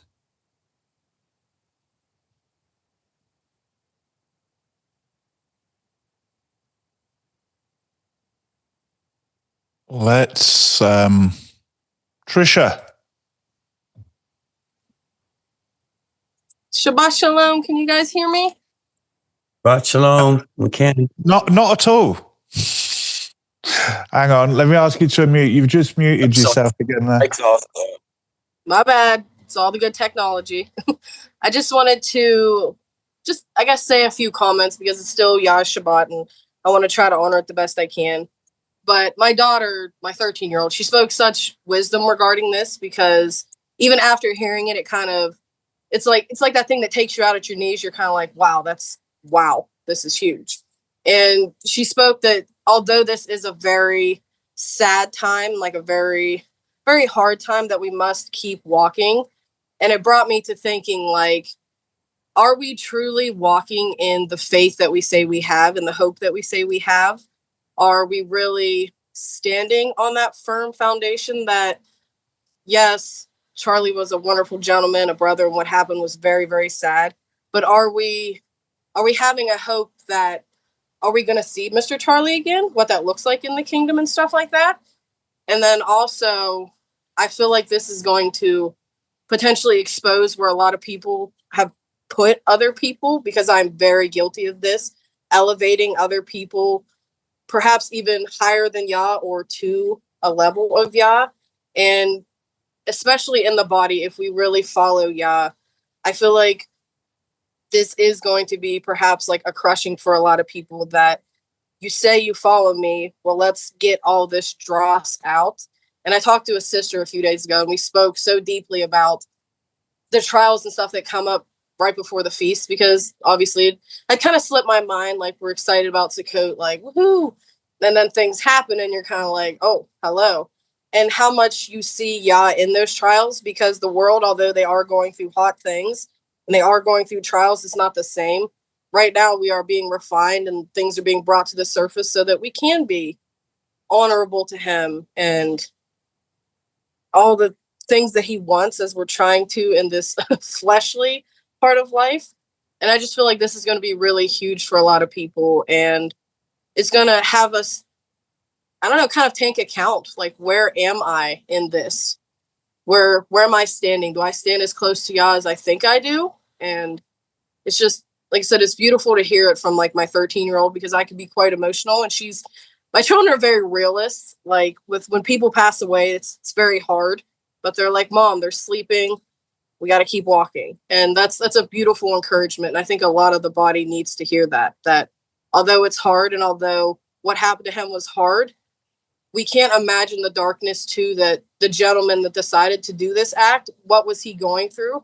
Because a lot of people, like, you could see the comments, everyone burn him at the stake, basically, is what people are saying. They want the highest penalty for him and stuff.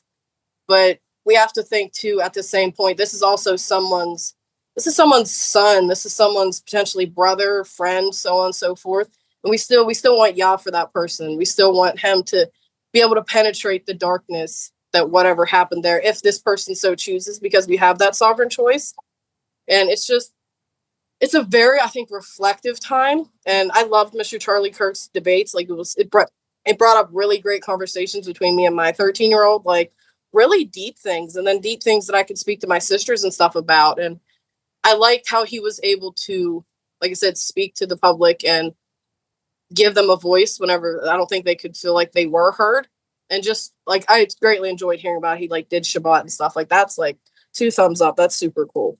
But like I said, I feel like this is going to be a really reflective time for people. And like Ecclesiastes says, there's a time for everything. So don't push it off to the side. Allow yourself to go through it. But ask yourself, why? Why am I feeling what I'm feeling? Why did it move me to what I felt as well?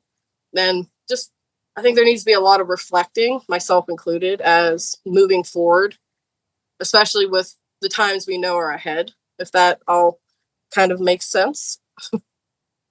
Yeah. Does Trish. I think that's what this is all about, right? We need to be a people that will look in the mirror and be in a place of repentance. Yep, 100%. Yeah. Thank you for sharing. Shabbat shalom, everyone. Shabbat shalom. Shabbat shalom. All right. We've got a couple more hands. We'll get through them and then we'll bring it to a close. Scott.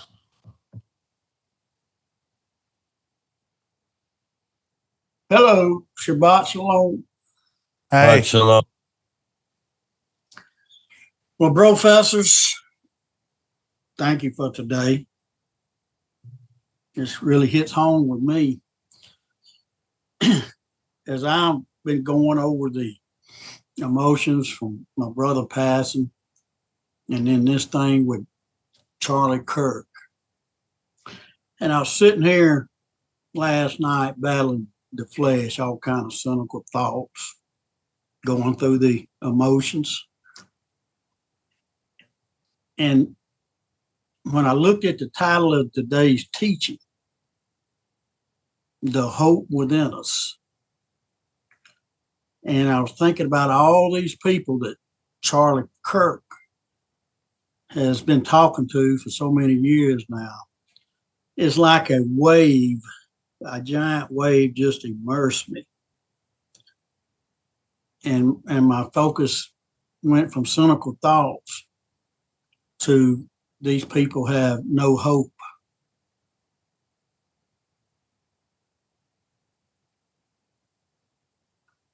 And that became more disturbing, if that makes sense, than all my cynical thoughts. You know, all my law enforcement mindset, you know, why did they leave that building uncovered? I mean, hadn't they learned anything? And all the smack talking that's going on. But it just struck me so deep that there's so many people out there with no hope. We have hope within us. So these people, they have no hope within them. No hope of the blessed Savior, you know, and they're gonna need it. Because in my law enforcement mentality, looking at this, and me and my cousin Tommy, who's walking this path with me, we've been saying for several years, we're gonna start seeing civil wars break out worldwide, and we're starting to see that. We're starting to see more and more of it. So, I mean, but we have that hope, you know, and I mean, thank God for the title of the teaching last night, you know, just call, you know, the Ephesians 6:12, isn't it? We wrestle not against flesh and blood. But, you know, that really just put the fire out for me, that wave that come over me, that immersion of, you know, to feel sorry for these people, you know, that they have no hope. you know, I agree with you, Scott. What disturbed me more is that an event like this will expose those in the believing camp that claim Messiah is their hope. And then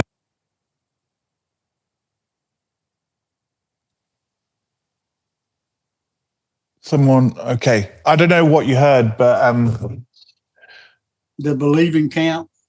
Yeah, it's going to expose that those in the believing camp that claim Messiah is their hope, and something like this may expose it's not.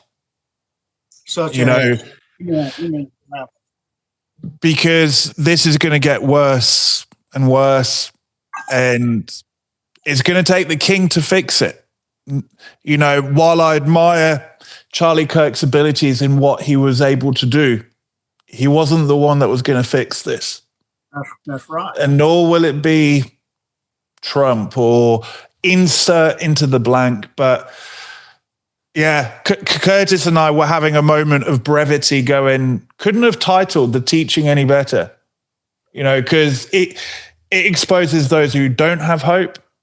It exposes those that have a misplaced hope.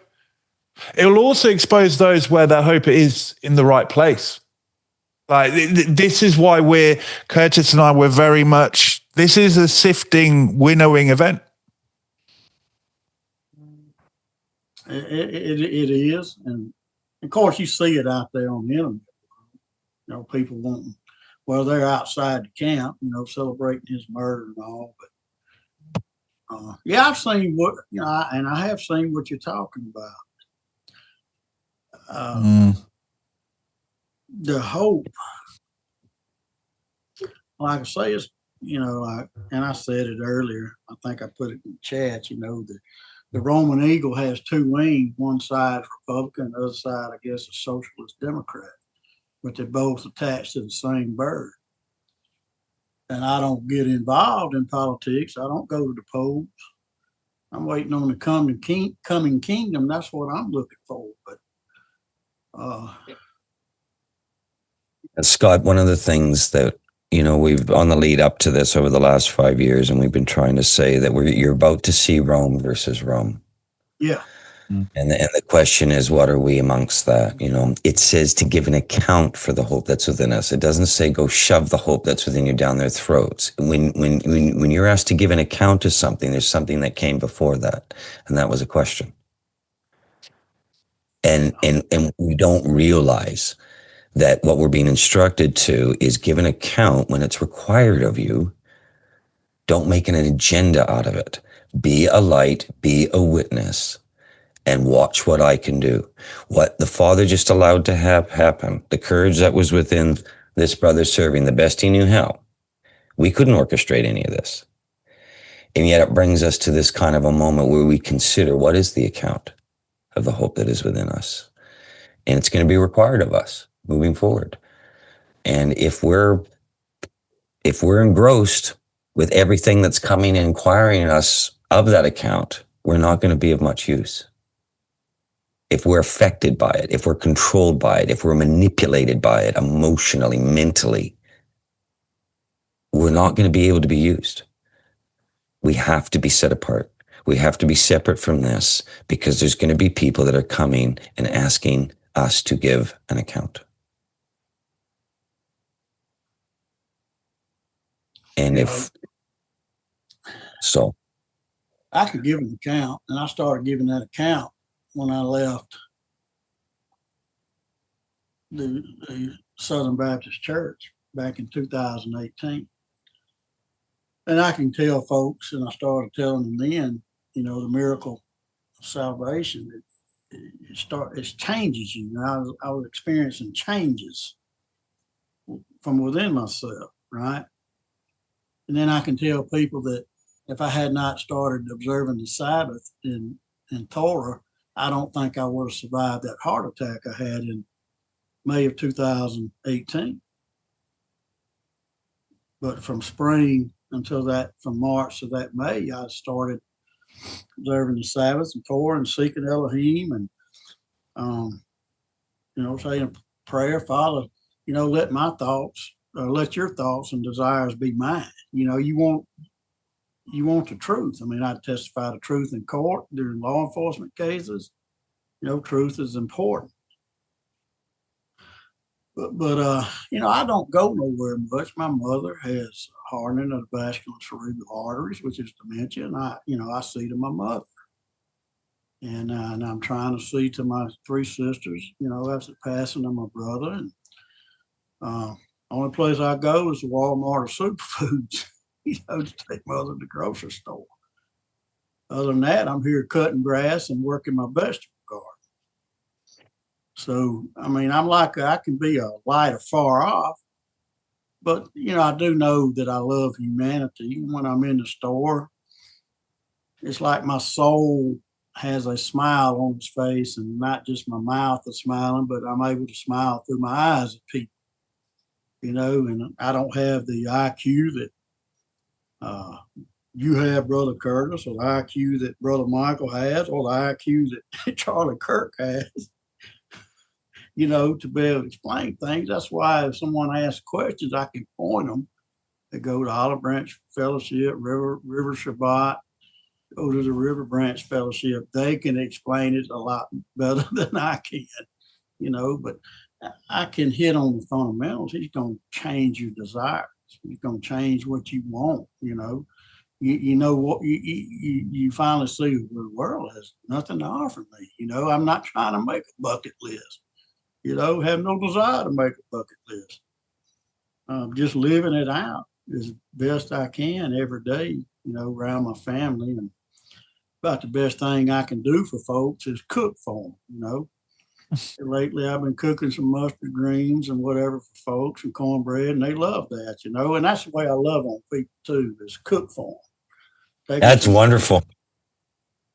Your, Believe it or not, your I heart, just your, cooked dinner for Romans just recently. What?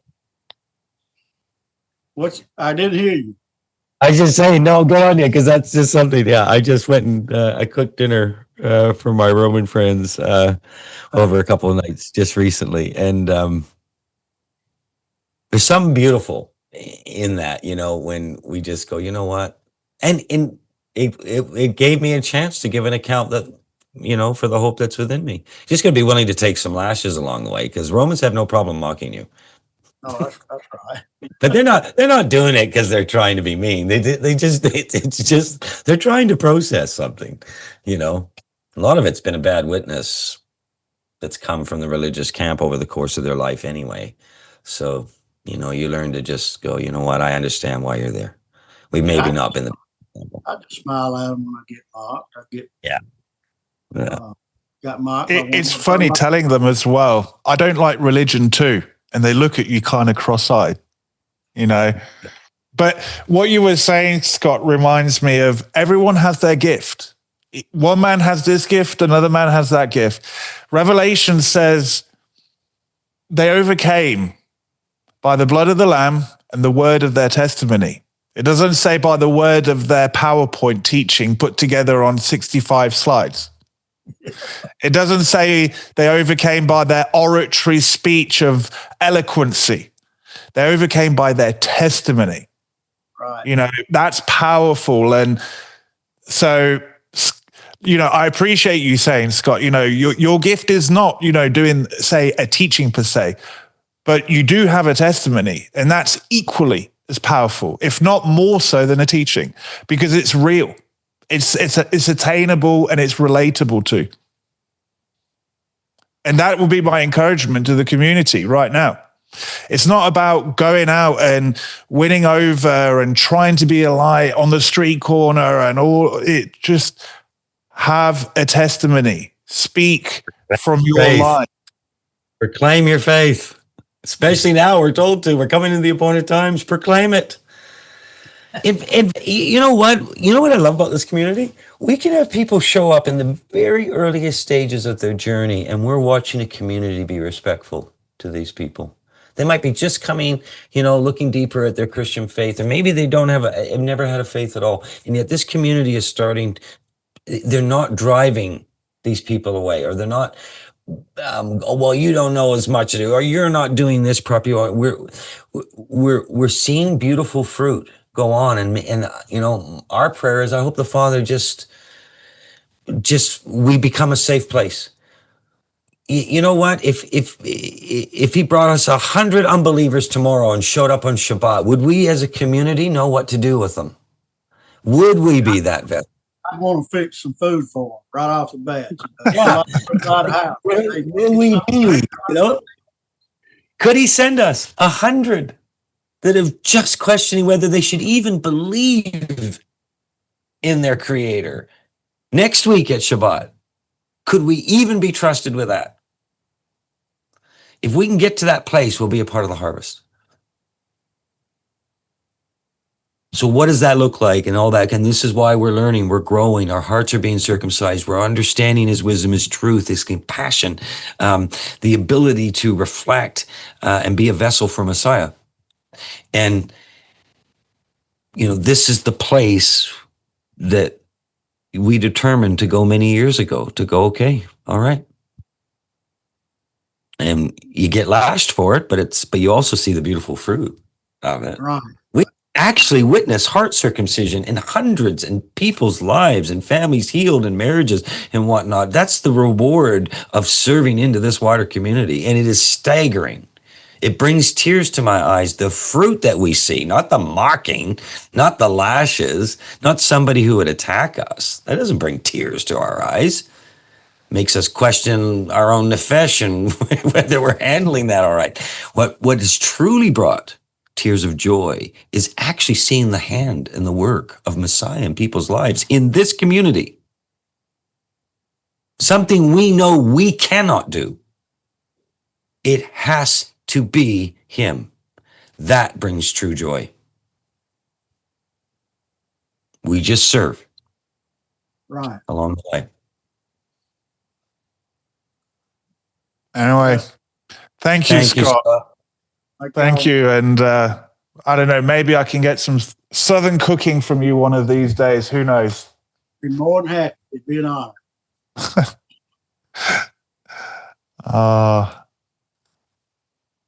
All right. Last but not least, we'll go to Linda. And after Linda, we'll wrap up.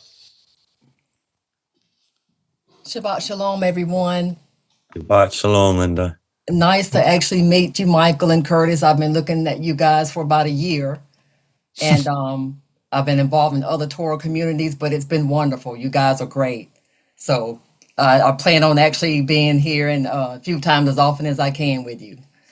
We'd love to have you. Thank you. I wanted to just real quick, I won't keep the community long. I wanted to say as well how my husband and I felt when we heard the news about Mr. Kirk. I'd been watching him and his videos for a while. Very inspired. He reminded me very much of Ben Shapiro. I don't know if you guys remember when Ben used to go in, when he used to speak in some of the college communities as well. And I was just so impressed with his audacity on different issues. But what I wanted to remind everyone, because you hear so much, and the fact of him getting into trading on the ground of Torah, basically, in my view. And I wanted to read this really quickly, which you guys have already heard. It's Luke chapter 9, verse 49. When Yochanan, of course, it's John, he was saying to Yeshua, Rabbi, we saw someone expelling demons in your name, and we stopped him because he doesn't follow you along with us. And Yeshua said to him, don't stop such people, because whoever isn't against you is for you. And so although Mr. Kirk may not have known Torah fully, he was treading on that pathway based on things that he was speaking about, knowing about the gender, the two genders, and speaking about homosexuality, and then Shabbat. These are Torah issues, so this is something that he was treading on. Regardless of whether or not he was completely into knowing Torah and those aspects that we're very blessed to know about. I also saw that they have been making T-shirts, believe it or not. I saw last night that one of the platforms was criticizing people who were actually making T-shirts, criticizing or joking about his being shot. That's a horrible thing. All of it is horrible, but I wanted to remind you guys as to where we're headed in Revelation 11, and you already know this as well too, about the two witnesses. When the two witnesses finish their witnessing, the beast coming up out of the abyss will fight against them, overcome them, and kill them, and their dead bodies will lie in the main street of the great city, talking about Jerusalem, the city where the master was executed on a stake. Some from the nations, tribes, languages, and people see their bodies for 3.5 days and do not permit the corpses to be placed in a tomb. The people living in the land rejoice over them. They celebrate and send each other gifts because these two prophets tormented them so. So this is not going to be the end of a celebratory fashion of believers being killed. It's sick, but this is the way that we're headed. So that's basically all I kind of wanted to emphasize, that we are, like Curtis was saying, sifting and drawing is what the master's doing, sifting and drawing, until there's going to be such a deep chasm between the righteous and the wicked. There won't be a middle ground anymore. You're going to be able to see, like y'all said, once again, you will see the righteous from the unrighteous. We will be able to see that very soon. It won't be any more hiding out. We're going to know exactly what side of the street that we stand on.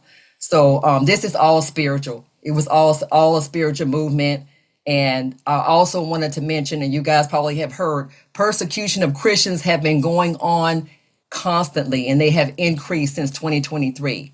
From Libya to Congo, Algeria.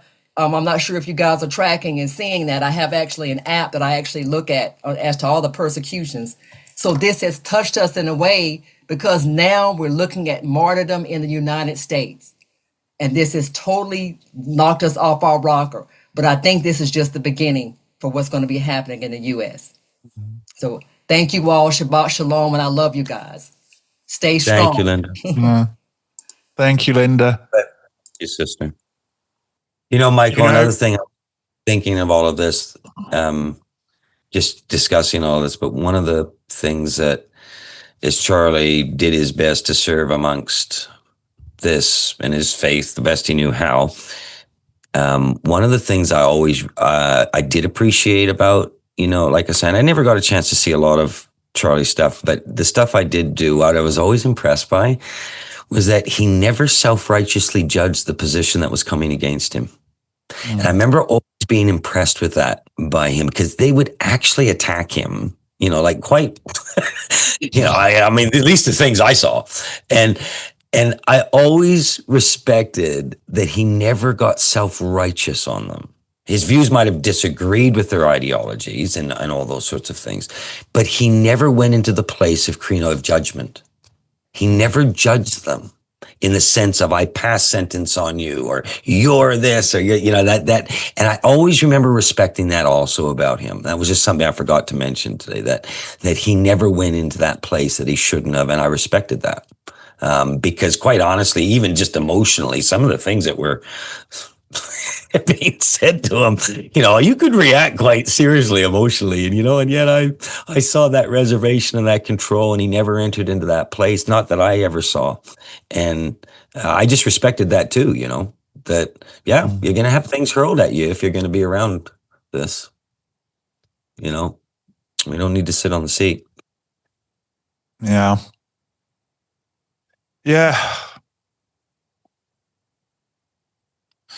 But, what Linda was saying is true. Like, I think it's resonating because stuff that's gone on in what we would call third world countries is now starting to happen here, and we live in, it's the nature of living in a shameful world, unfortunately. And my encouragement to the community is, this was echoed by someone earlier, their 13-year-old. These things are going to happen, but we need to keep walking. Onwards and upwards, as they say. But where I started off, we really need to know what it means to not return evil for evil, but to return love. And I don't mean love in pink unicorn, fairy dust, rose-tinted glasses love. That's not biblical love. Biblical love sometimes can be firm. And so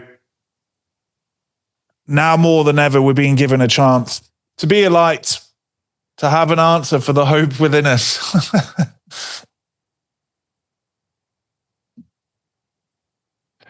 Yeah.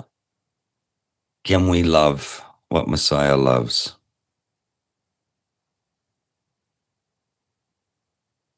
We can't do that unless we grow and mature.